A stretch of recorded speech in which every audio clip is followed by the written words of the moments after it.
కార్తీక మాసం 17వ అధ్యాయము. అంగీరసుడు ధనలోభునకు చేసిన తత్వోపదేశము.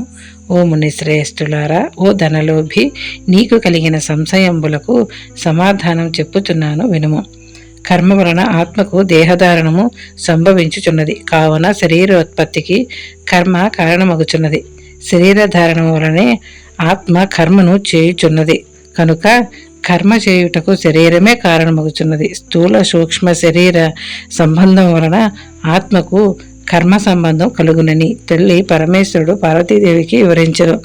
దానిని మీకు నేను వివరించుచున్నాను. ఆత్మ అనగా ఈ శరీరమును అహంకారముగా ఆవహించి వ్యవహరించుచున్నది అని అంగీరసుడు చెప్పగా, ఓ మునీంద్ర, నేనింతవరకు ఈ దేహమే ఆత్మ అని భావించుచుంటిని. కనుక ఇంకను వివరముగా చెప్పబడిన వాక్యార్థ జ్ఞానమునకు పదార్థ జ్ఞానము కారణము మగుచుండును.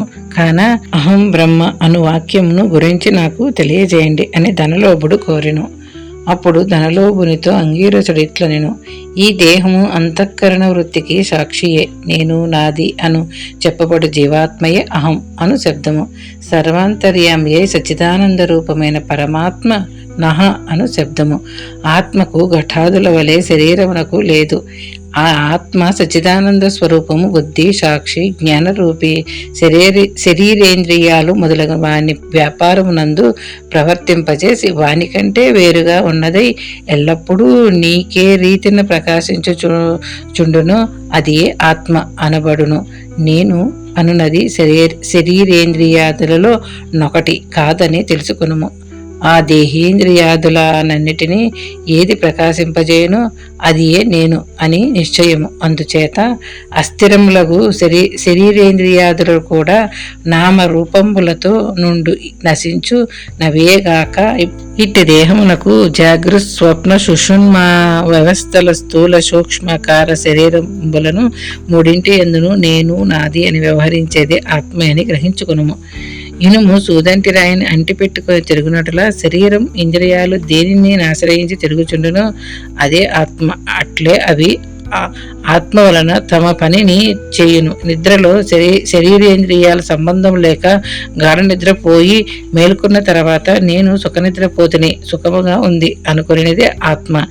దీపము గాజు బుడ్డిలో ఉండి ఆ గాజును ప్రకాశింపజేయునట్ల ఆత్మ కూడా దేహేంద్రియములను ప్రకాశింపజేయుచున్నది. ఆత్మ పరమాత్మ స్వరూపమగుట వలన దానికి ధారాపుత్రాదులు ఇష్టమగుచున్నారు. అట్టి విశేష ప్రేమాస్పందమగు వస్తువేదో అది ఏ పరమాత్మయని గుర్తింపుము. తత్వమసి మొదలైన వాక్యములందలి త్వమ్మను పదమునకు కించెత్ జ్ఞాత్వాది విశిష్టమందు జీవాత్మయని అర్థం. తత్ అను పదము నాకు సర్వజ్ఞ దిగుణత్వ విశిష్టమైన సచ్చిదానంద స్వరూపమని అర్థము. తత్వమసి అనే జీవాత్మ పరమాత్మల ఏకత్వమును బోధించును. ఈ రీతిగా సర్వజ్ఞత్వాది ధర్మములను వదిలివేయగా సచ్చిదానంద రూపము యొక్కటే నిలుచును. అది ఏ ఆత్మ. దేహ లక్షణము ఉండుట, జన్మించుట, పెరుగుట, క్షీణించుట, చచ్చుట మొదలగు 6 భాగములు శరీరానికే గాని ఆత్మకు లేవు. జ్ఞానానంద స్వరూపమే పూర్ణత్వము గలది. వేదములలో దేనికి సర్వజ్ఞత్వము, ఉపదేశము, సంపూర్ణత్వం నిరూపించబడి ఉన్నదో అది ఏ ఆత్మ. ఒక కుండను చూసి అది మట్టితో చేసినదే అని ఏ విధముగా గ్రహింతుమో అటులని ఒక దేహాంతర్యామి జీవాత్మ పరమాత్మ అని తెలుసుకును. జీవులచే కర్మఫలం అనుభవింపజేసేవాడు పరమేశ్వరుడనియు జీవుల కర్మఫలము అనుభవించురనియు తెలుసుకును. అందువలన మానవుడు గుణ సంపత్తు గలవాడై గురు శుశ్రూషనొనర్చి సంసార బంధములకు ఆశలన్నీ విడిచి విముక్తి నందవలయను.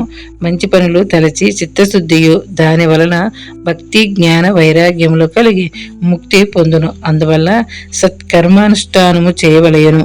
మంచి పనులు చేసినా గాని ముక్తి లభించును అని అంగీరసుడు చెప్పగా ధనలోభుడు నమస్కరించి ఇట్లనెను. 17వ అధ్యాయము 17వ రోజు పారాయణం సమాప్తం.